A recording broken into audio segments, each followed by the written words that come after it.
time, you can look at it as my students do, or as I did when I was in my 20s, is that there's self-doubt, but also excitement. There's excitement of that, though. As I get older, I realize that I need to remember how exciting it is to go to the unknown instead of how scary it is. And so that can be really huge, or it can be something as simple as getting on the website of some gallery and seeing what their dress is, so you can send them a JPEG, right? And the funny thing about it is that the way that things are now, it's really amazingly easy to get your work in front of people because of the internet. At the same time, it's also amazingly easy for them to ignore it. Delete. Sometimes I want them just to send me a rejection. I can't get a rejection from them because I don't want to go through the whole practice of sending me something. So the thing is that in terms of rejection, I think it also has to do with, it's like everything else, it has to do with the way that you're thinking about yourself. It has to do with the fact that you have a lot of faith in what you're doing. And for me, I was thinking, well, what else am I going to do? I make art. I love making art. You know, I just saying that phrase, I just gave myself goosebumps. You know? So the thing is that there's no, I don't have to worry about whether it's right or wrong. So the thing is that if I'm putting something out there, then I am still to this day when I get a rejection, I'm really surprised. I still am to this day. I mean, I should know by now, but I'm going, what? And that's what the whole thing with the rejection switch was, because, you know, my first rejection that I actually addressed like that was like, you know, screw you, man. What the hell do you know? You know, I mean, it was very cathartic, and that had nothing more than that reaction. I just wanted to put it on paper. So, and then these things were just, and then I didn't keep track of that thing. I just put it, you know, I used it just as you would use junk mail, and then one day I was just cleaning up my studio, and I saw this, and oh, that's pretty funny, and I just filed it away somewhere. And then down the road, years later, I came across them, and there were more, and I kind of like, it's kind of all together. And so one day, I had, basically, they all found each other.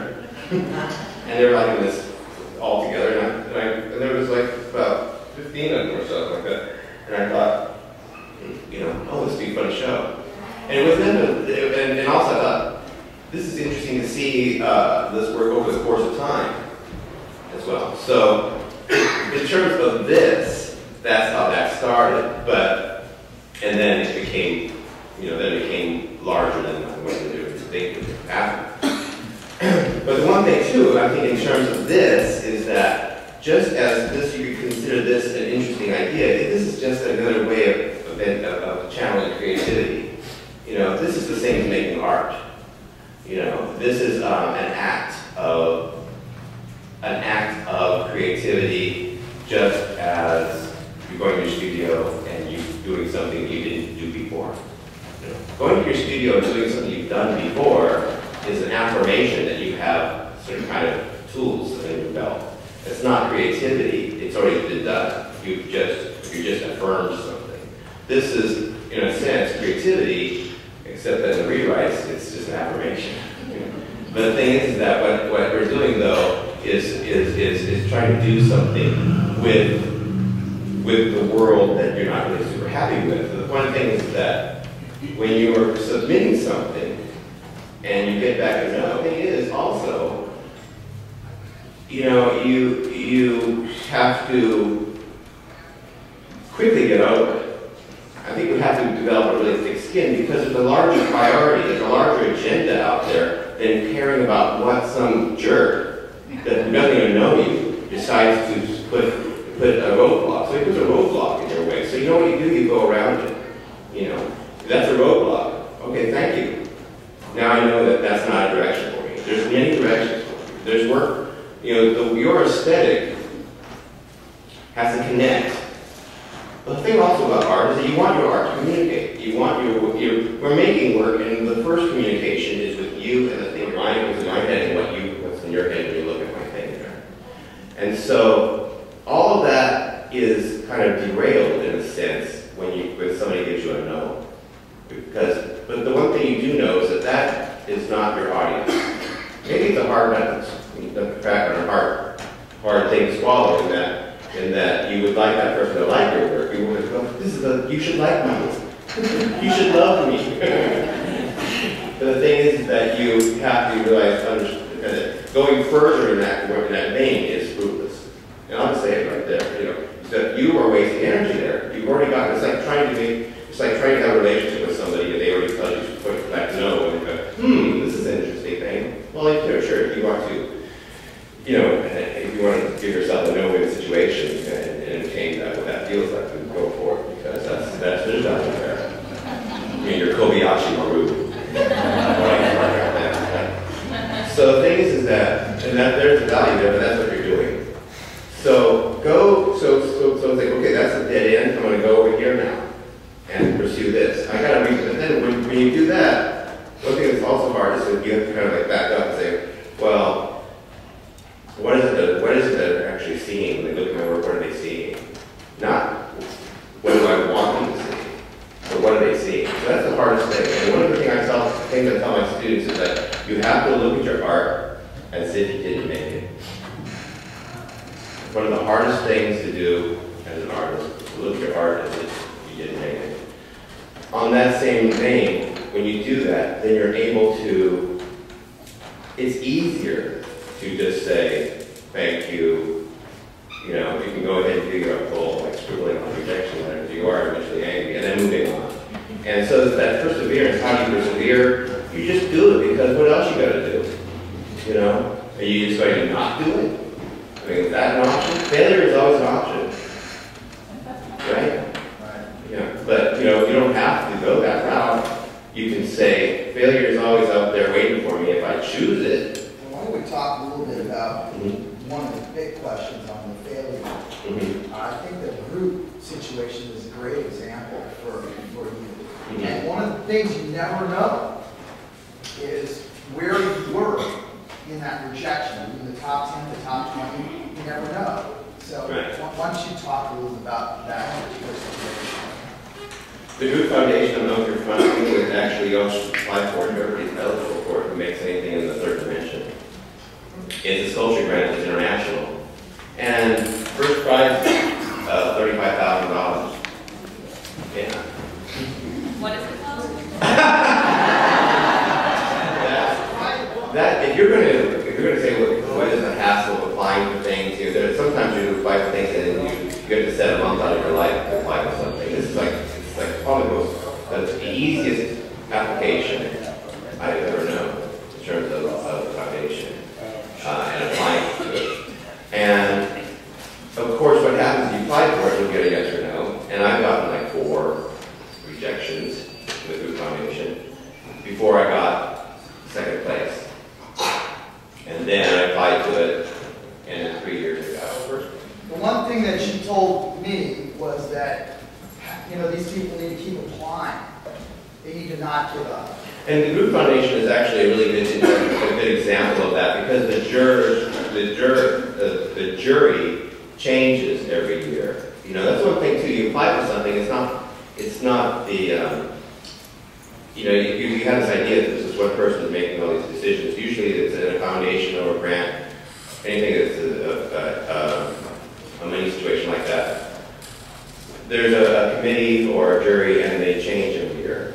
So, you can be discouraged if you find out that the winners of the previous year were artists that have nothing to do with the kind of work you make. And so that might be discouraging. So it's really important to remember that the next year. That happened to me, actually, with the Korea, a big mistake. And after all this time, I should have read my book because I applied to the Korea International. It's actually one of the more recent letters. It's the one that looks like a little hill. And actually, in fact, now that you get them over the internet, you can really mess with them. These letters, right? You can really do a lot of things when it happens. But the thing is that I got that rejection. It was the first one, the first annual of the Korean, and all the winners were Asian.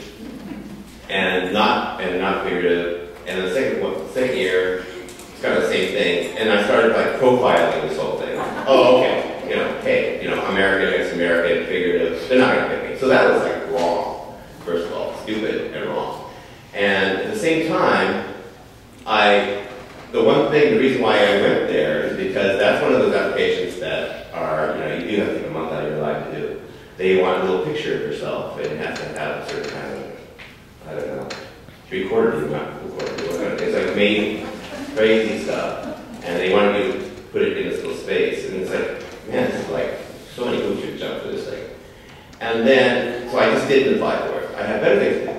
The following year, somebody a person approached me and said, Arthur, you didn't apply for that grant. I was one of the jurors. I was looking for your stuff. It's like $100,000 grant or something like that. I'm like, oh, right, okay. Where do I go myself? I'll go there. I'll be right back. I think so. It's really, that's that's a lesson that I suppose that I've already known, right?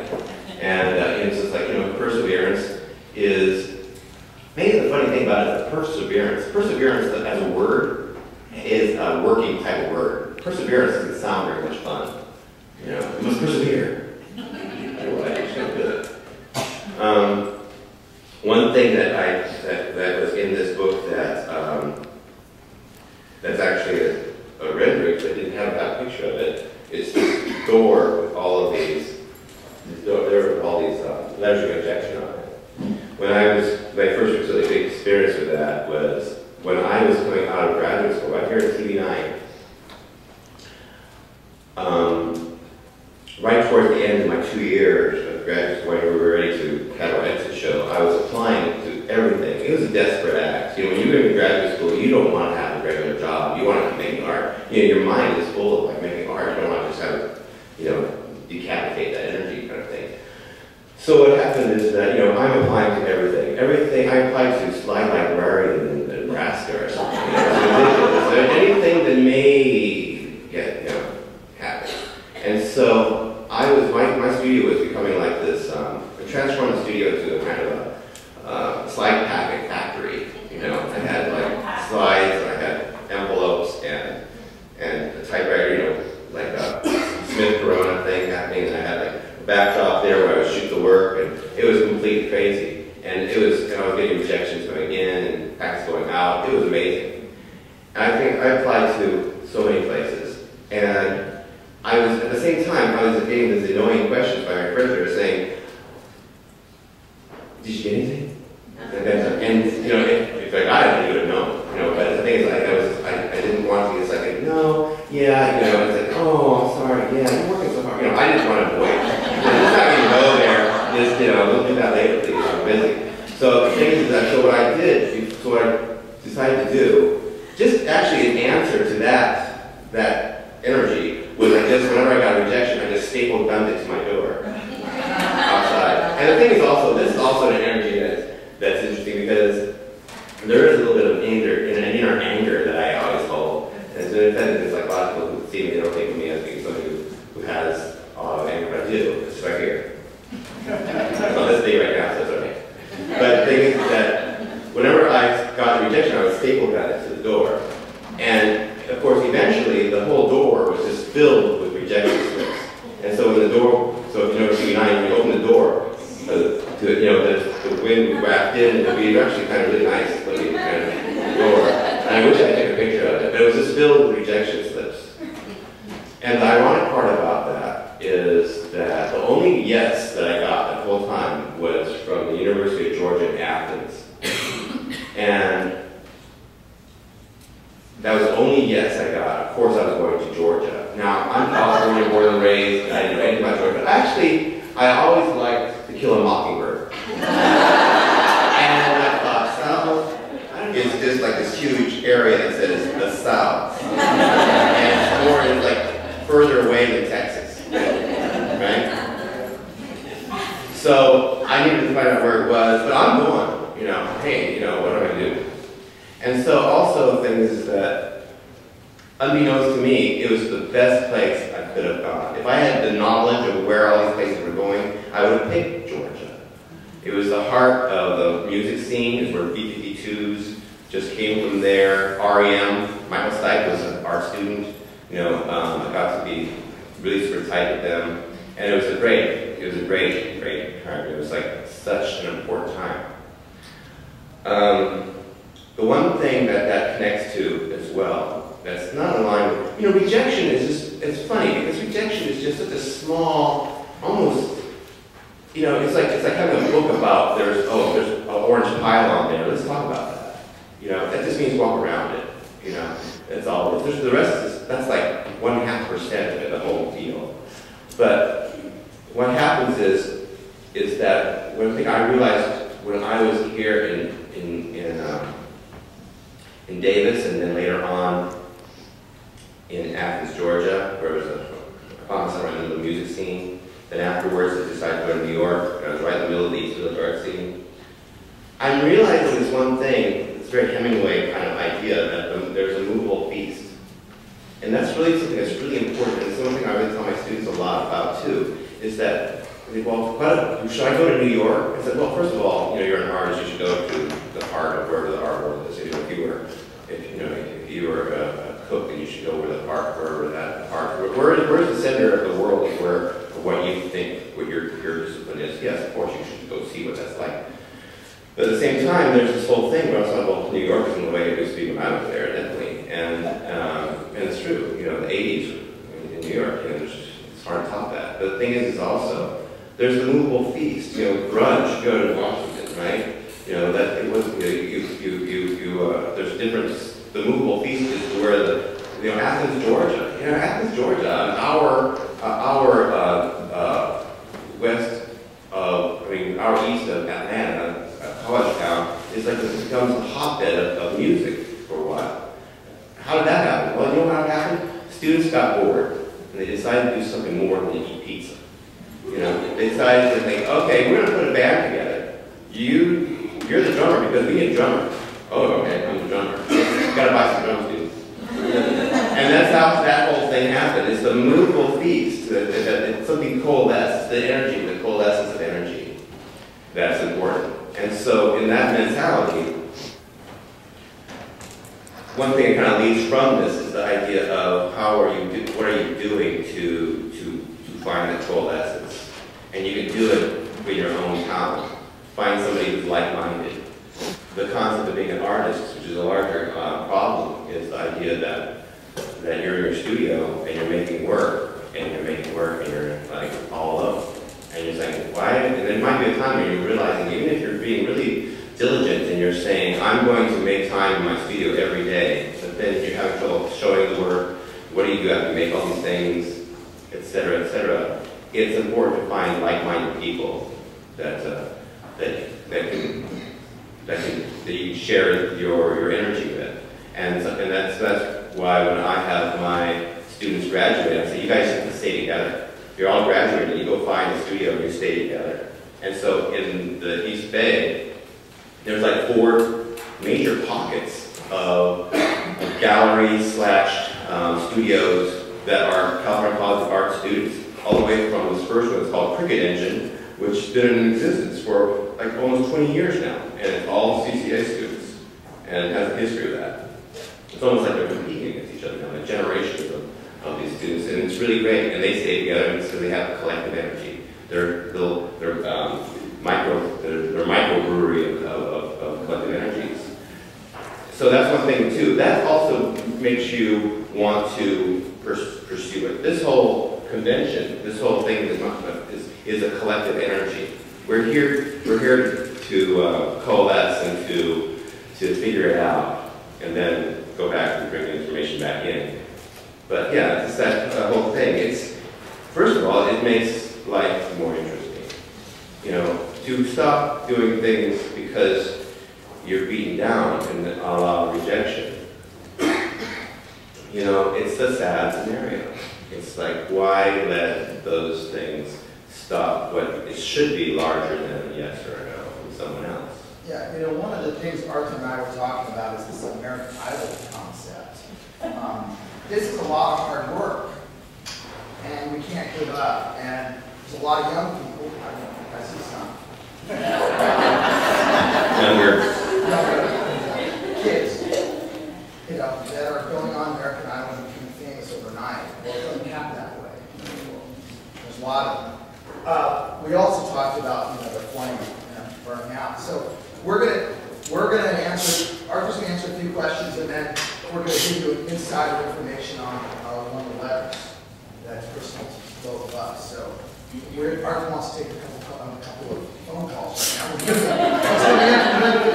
Let's give Betsy there. Yeah, there she is. Yeah, you touched on this a little bit, and can you address the art of not getting any rejection at all? What do you do when you contact a gallery, you send them the disc, you email them, and no response? No response is a good response. No. Yeah, I mean, the thing is that Trying to reach that, or are you? I think the thing, first of all, here's the situation. I mean, the way that I do this, because the thing is that no matter where people say, "Oh, you still get rejections." Yeah, I get rejections. I still get rejections. I'm still going for the next rung up. I'm definitely, in terms of the whole thing, I'm in a certain strata. There's I'm pretty down there in the sense of the larger. You have to see. This don't sound a little bit insulting. I don't mean it to be, but you have to see yourself as a smart person. And this is a larger idea. This would be a whole other kind of lecture. But it's a question you have to ask yourself. And how much of my portrayal has to do with self-deprecation? You know, there's this thing that artists have, which is kind of like what I call the starving artist syndrome. Starving artist syndrome is when you're applying to some place with hat in hand. Can you please look at my work? Please. It's like a beggar at the door. You know what? Galleries need your work to make their money. When you have work in a gallery, and if it's a 50-50 cut, which it usually is, you're partners. You know? It's a 50-50 cut. And a lot of times when I'm in a gallery and we decide to have a show, I say, "Thanks, partner." And they look at me really weird. But the thing is that you have to have that kind of a lot of confidence in yourself. But and that education came partly from Bob Arneson, initially from Bob Arneson, and then moving to New York. Because when I moved to New York, people who are artists in New York, they know that there is a business, and you come to the studio, you better damn well buy something. But you're going to interrupt me and want a studio visit. There's an understanding here. Let's take another question. Yeah. Helen. Can you talk a little bit about how you find the resources you go to find all these various shows and Sources?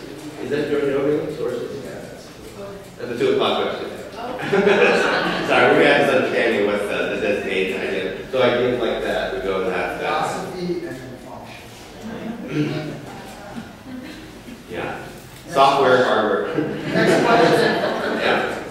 Anybody else? Questions? Yes. Maybe she just asked this and I didn't understand. So can you go with the Korean word you're talking about? Where do you go to find out about those things? Well, I'll tell you one thing that's not going to be part of your thing. It's one of those things too. How do you find out some foundation? And they're basically telling you, and these are the people who got it, et cetera, et cetera. Okay, so what I do is I look at, so I'm interested in those things. So I'll go and I'll do, the internet, Google them. It takes 2 seconds. And then I'll find all about it. Before, I had to do more research. But that's a major way of doing it. That's exactly what, I gotta just do that. That's not. But that's what I'm saying. You're trying to do that. You're trying to connect the dots a little bit. Did I answer your question? Yeah, I guess it's no if they don't respond. Yeah, no. Yeah. And they don't, and they've thrown it away. But here's the thing. Here's the initial thing that I do. If I like a gallery, first of all, cold calling. Forget cold calling. That's like a kiss of death. In other words, going there. And that's the energy. That's the young energy that says, "I'm going to bring a piece of mine. I'm going to sit on the counter they're going to be. I'm going to be in their face." Well, guess what? What if somebody did that to you? You'd say, "Screw you. Get out." I don't care. I don't care if I like your work. I'm not going to take it. So what you do is just get on the phone, and you don't even have to say what your name is. And yes, I'm calling because I'd like to know what your process of seeing your work is. And they will say that we're not looking at work right now. If they're saying we're not looking at work right now, then they don't look at work right now. We're looking at work in 2 months. We'll try 2 months. Yes, just whatever they say is what they do. don't do anything that they don't do, because you're not going to get anywhere. Yeah. Can you elaborate just a bit more about seeing your art as a didn't make? Seeing your work as if you didn't make it. Yeah. Seeing your work as if you didn't make it is probably what the artist has to do. The one thing that you have to do is, one technique, which is a real standard technique, is that when you come into the studio, you look at the work, you get up in the morning and you kind of like wipe your eyes, stumble into the studio and you look at what you're seeing. Your mind, your subjective mind is gone. That you made is gone for a split second, and you can see what you're seeing is what it is. And another technique is taking a picture of it and then looking at the picture, but of course that's photography. You might have problems with that. But it's just like, it's like the same thing as when you look, I mean, here's an example of what I'm talking about. When you look in the morning, when you look at the mirror in the morning, that's subjective. You don't really see your face, you're seeing what you want to see. You know, when I'm shaving, I'm looking at my whiskers, I'm not looking at anything else. You know, I have this idea what I look like in the mirror. And so after I face the mirror image, it's actually not my face, it's the opposite. When you're seeing pictures on a photograph, that's what you look like, unfortunately for a lot of us. So the thing is that what's happening, that's the objective eye. You know, you're seeing the real deal in that. So you have to see the real deal. It's a technique, and eventually you can do it without all those techniques. I can go into the studio, I can look at the piece. At least I think I can. I can look at the piece as if I think I could. I put my head in that situation, and I'm like, I think I need something here, or whatever. Yeah. Okay, go ahead. Mm-hmm.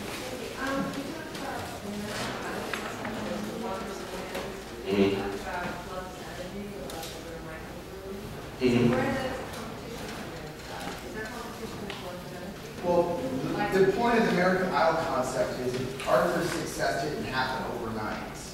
And we have to get rid of that idea. A lot of Arthur's young students and the students here think it's just going to happen.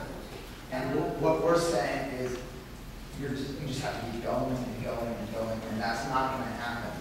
You're not going to get famous overnight. You know what? Also, it's kind of like the wrong. I mean, in my mind, that's a really kind of a silly kind of way of thinking about life and art. Anyways, it's the idea of success. What does success mean to you? Well, ideally, I mean, we all want to, like our students, they want to be able to keep making work, and they want to be able to have a life in making art and to exhibit it and to go to the studio and find out what the next thing is, and the excitement of that. And that's basically an artist's life, is self-discovery every day, ideally. But, you know, the idea of like a practice. So the idea of studio practice is different from success. Like success it's a difficult word because, you know, it's, of course, I'll have different ideas what that means. But generally speaking, you know, we're talking about life as an artist. You know, how do you create a life as an artist, and that whatever that means in our individual minds. A life as an artist may mean I want to be able to be making work every day because I think it's an important part of what it means to be alive in this world.